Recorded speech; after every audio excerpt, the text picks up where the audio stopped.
can go to academics and you can go to schools. You can navigate to SCE, School of Civil Engineering. In that, you can, if you go to programs, that will take you to the curriculum of BTech Civil Engineering. So the undergraduate program. You can click on this BTech Civil Engineering, and in that you can go to curriculum, and you can download the latest curriculum, say 2020 to 2021. I click on that. It will take some time to load pages. It's a massive document, right? So this is the School of Civil Engineering, BTech Civil Engineering curriculum, right? And then you go slowly, you can find the program core, and in program elective, you can see construction planning and management. It's a 3 credit course. It does not have any tutorial or practical or J component. It's just fairly theory only course. CLE 2008. Navigate to the course content.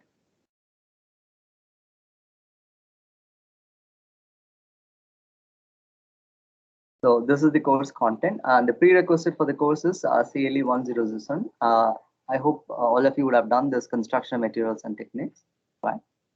Right. So the course objective, we'll come back to course objective and outcome a little later. First, we'll run through different modules in this course. Then we'll look into the books or something like references or something like that. You can probably take a look at in the subsequent lectures or something.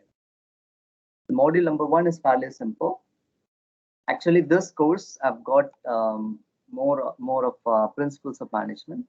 Then some components related to PWD works and CPWD works, and followed by the actual core construction management concepts called construction planning and scheduling. Right. So first module is fairly simple or generic management. It is called principles of management, where it will be dealt on the management and different aspects of management, and followed by the significance of different managerial entities and organizational structure and contracting firms and so on, right? So I'll just briefly run through what are the contents and principles of management, which is module number 1, which is the definition. We'll talk about etymology or the definitions of management. Actually, management it's kind of a both art and a science. So it does not have a single definition. Like many scientists, many researchers, and many practitioners have given their own definitions of management. We'll take a look at them all and we'll understand the core perspective of management. Then we'll talk about importance of management. We'll be looking into what are the significance of managerial aspects or something like that. Then we'll look into the functions of management. There are 5 important functions of management, like planning, scheduling, coordinating, controlling, so on. Like we'll be taking a look at that in detail. And in fact, the modern managerial functions are a little bit different from the functions that were developed some years ago or the classical period. So we'll be discussing all of them, like to understand what are the different significance or different functions and the evolution of the different functions of management or something like that. Then we talk about government and quasi-government departments. This is very important. Like one of the engineering field that are approximately closer to many government organization or government sector is the civil engineering. And there are a lot of departments actually. We'll be looking into that in much detail, and we'll see how those organizations function. Like for example, if you go to a collectorate office, then you can probably have got different sections, or registrar office. You can even probably see different sections, right? So that we'll be looking into in terms of managerial perspective, how things are managed in the government office or something. Not only that, there are semi-government office, like quasi-government, like NGOs, government-aided agencies, and something like that. So we'll be looking into the structure and their functions of those people and their organization as well. Then we'll talk about contractors. There are different types of contractors, like small scale contractors, medium, heavy contractors, and subcontractors, and so on. So we'll be taking a look at the private contractors, which is not part of a government project or not a government sector. Those are private contractors. Like government contractors are also known as public contractors. So we'll talk about that when we do about contractors or something like that. And one of the important things that you should know about management or construction management is the types of contract and contracting form, right? So how contract is done, or how tendering is done, then how people gets the contract and those processes into the organizational structure and construction safety. So safety is a paramount important in United States and worldwide. They used to follow OSHA guidelines, Occupational Safety and Health Administration. Since we don't have a standard safety organization in our country, but we always follow government norms and the regional government norms in terms of safety, not only in construction but also in any organization where there is a hazardous or exposure to hazardous or kind of a non-safe environment, right? So safety is a mandatory. Next, we'll be talking about construction planning and labor welfare. So this is the first step in construction planning. In fact, this course itself is construction planning and management, right? So first part of it was construction planning. So we'll be looking into the different methods in which you can plan an activity or a project per se, right? So we'll be first collecting field data and preliminary estimates, and we'll do a estimate in detail. Then we'll also look into the budget, which is cost allocations. Then we'll be looking into the management and labor, some interpersonal relationship as well as industrial psychology. Then we look into the problems associated with the laborers in our country, especially in terms of construction field. We'll talk about labor legislations, labor welfare measures, and like minimum wages act, and different acts also there, like building and other construction workers act, and so many acts are there. So we'll be taking a look at that in much detail. And also we'll look into the safety procedures in construction. This is in terms of labor perspective, whereas construction safety measures, this is in terms of managerial perspective. Right. Then in this very important thing is we'll be having the digital assignment number one on this. Like I'll give you a floor plan. You have to formulate different entities, like you have to collect data for them, then you have to do an estimate, preliminary estimate, and you have to prepare budget for it and something like that. So that will be your DA1. I'll brief you about DA1 when we talk about the digital assignment number one in brief. Right. Then module number three is all about projects. We'll be looking into the tendering process, award of contract. If there is a violation of contract, they don't go to court. Instead, they go for arbitrational tribunal. So that's a very important thing about projects. It's not even a civil or criminal proceedings. It is just an arbitration, a different civil code of conduct. Then international projects, like there are different things that you should know when you talk about international project management or international projects. How they manage is little different. It differs from country to country, but we'll take a look at the holistic perspective. Then it will be very important to develop something called DPR, detailed project report. That will be your DA number two, where it is just a continuation of a DA1. So that's why I'm saying it's a cascade of assignments. So if you miss assignment number one, then doing two will be very difficult. I'm not saying it's impossible. Doing will be very difficult because anyway you have to do assignment number one kind of concept. Then you have to extrapolate the idea to assignment number two. So that's a DA2. So in a DA2, we'll be looking into the detailed project reports. I'll brief you that when we do DA2. Then we talk about public-private partnership. Like you might have heard that term called PPP, which is public-private partnership. There are different entities like build, own, operate. Like and private sector acquires some facility from a government. They construct it and they operate it, or they own it for some period and operate it, right? And then they return it. That is what we call a transfer, right? Say, for example, is a toll booth. Tolls are constructed to get money or the get the toll fee from the users who commute that particular road. That road was constructed by the private sector by acquiring the rights from the government, and then once they get their profit as well as their money back, then they transfer it to the government. So that's simple as that. So those kind of things are called public-private partnership. It is like how public and government and private agency join together to formulate a partnership to uh, enhance something. Say for example, government department may not have much facility to construct cutting edge technology road or something like that. So instead, they can ask for experts and then they can tie up with it. Or sometimes, if the manpower from the government agency also may not be very high, so in that case, they acquire a subcontractor or something like outsource the work to some private agency that are pioneer in doing that particular work. So for the quality of the work as well. So that's how public-private partnership have being practiced in our country and throughout the world. So we'll take a look at some case studies in this thing. Right? So it's the interesting thing, module number 3. And in module number 4, we'll be looking into the governmental stars like accounts and stores. This is mainly from the public work department and central public work department.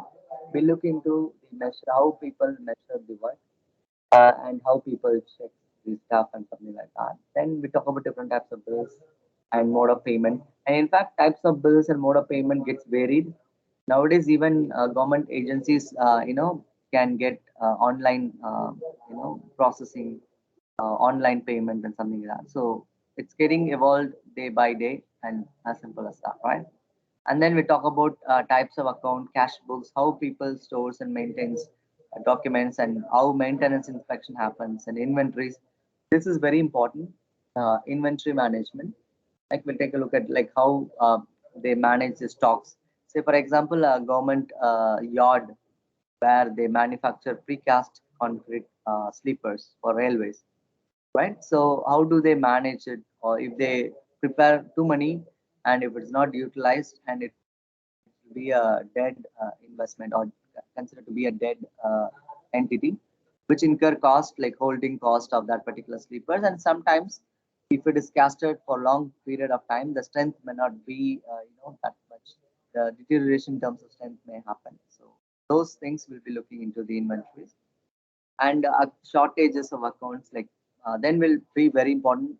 The important concept in module number 4 is the PWD and CPWD procedures. It's a very important thing. It's a classical, managerial aspects. We'll spend a lot of time on this because that will be very important in case you are appearing for IES exam, Indian Engineering Service exam, and any other UPSC exam which has civil engineering concepts or something like that. Then, if they ask for managerial thing, they might ask about this procedures in PWD and CPWD. Right?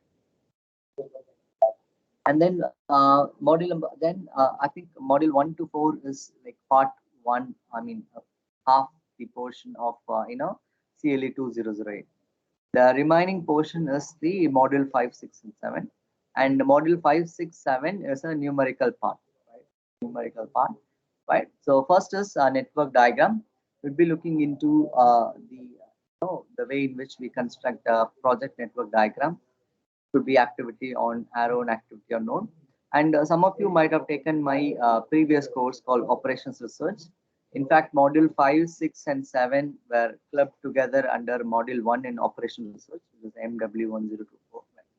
So we have done that. So we'll be discussing that in much detail in construction planning and management. So we'll take a lot of case studies and a lot of problems that we could able to solve in module 5, 6, and 7 will be dealt in this particular course, right? And then we'll be looking into the activities, the events, the numbering of events, and we'll be looking into the analysis of the network. So the analysis of the network can be done in two ways. One is you can use CPM or you can use PERT. CPM is critical path method. PERT is program evaluation and review technique, right? So in module number 5, we also look into the errors in networks, like what are the errors that could possibly happen in constructing a project network diagram.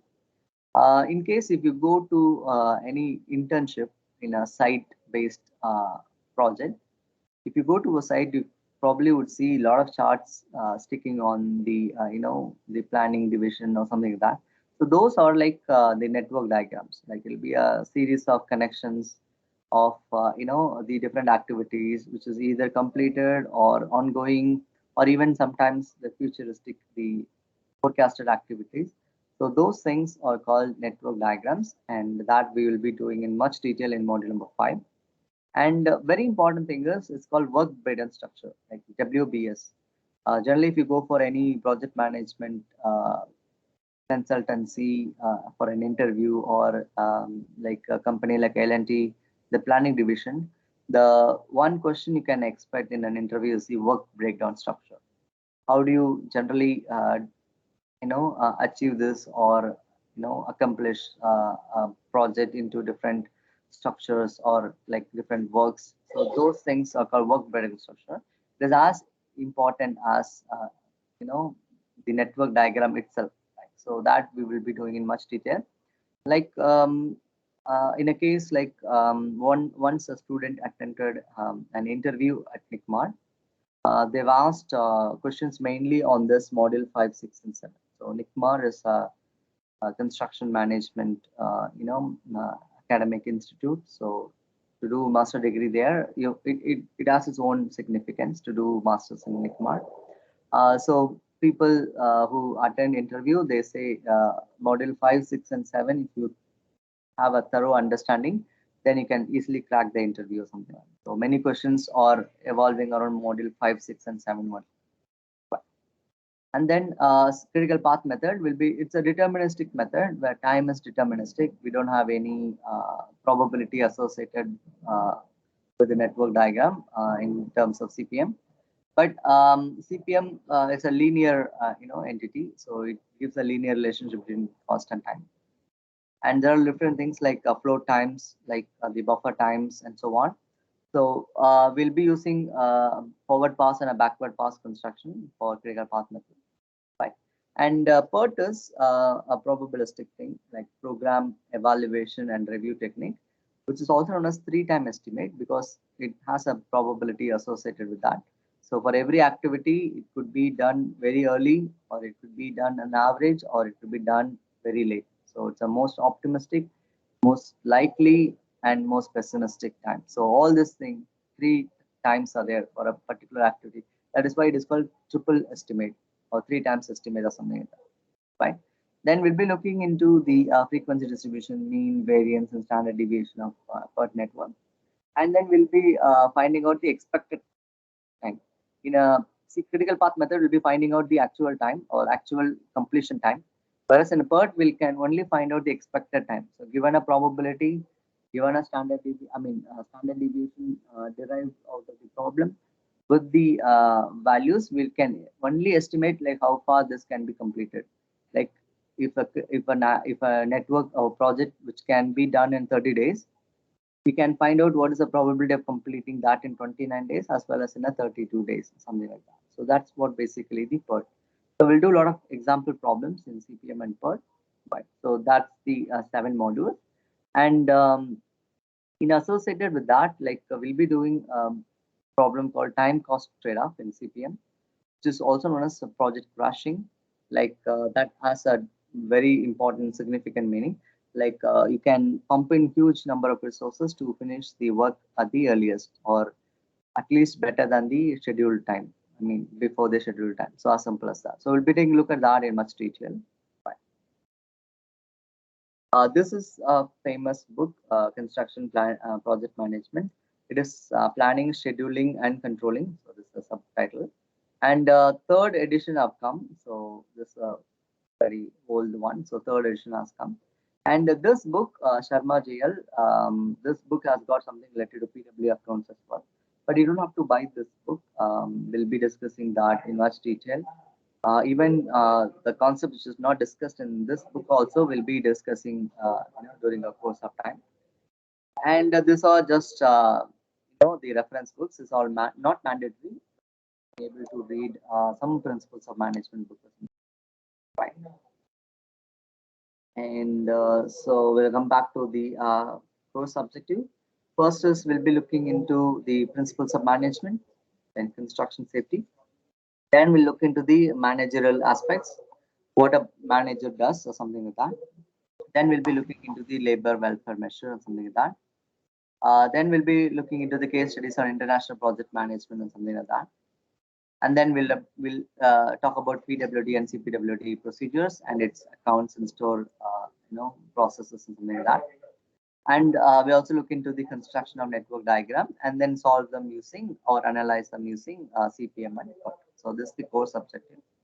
And outcome is the same, like whatever we discussed in the the course objective, we'll have to accomplish that, like principles of safety, then construction safety, principles of management and construction safety, then behavioral aspects of projects, then talk about international projects and case studies, accounts and stores, and then network diagram. We'll analyze that using critical path method with the flow diagram or buffer diagram. Then in PERT, we'll be looking into the uncertainties or expected duration. So this is the course outcome, right? So this is a fairly a simple course, and as I told you, DA1 will be in module 2, and DA2 will be in module 3, and in module 5, 6, and 7, any one of the module will have a DA3, something like that. So that's the plan of this course, right? And it's a fairly simple and straightforward course.